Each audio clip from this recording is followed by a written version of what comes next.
businesses are simple. Business ideas are simple, otherwise they wouldn't be a business idea.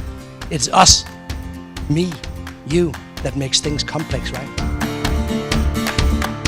So it's good to get some insights on what the whole company is doing, what are the ambitions for the rest of the year.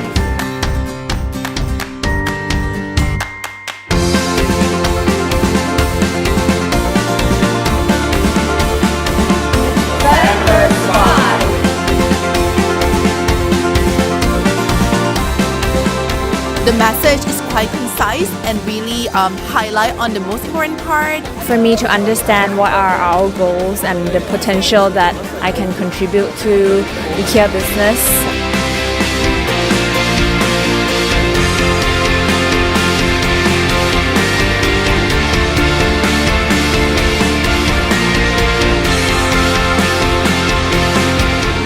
We're presenting it for everyone to take part of it, to understand what our priorities are, and then it feels great as a presenter when you feel that people are actually soaking in what you're saying, and then trying to also participate in making it into reality.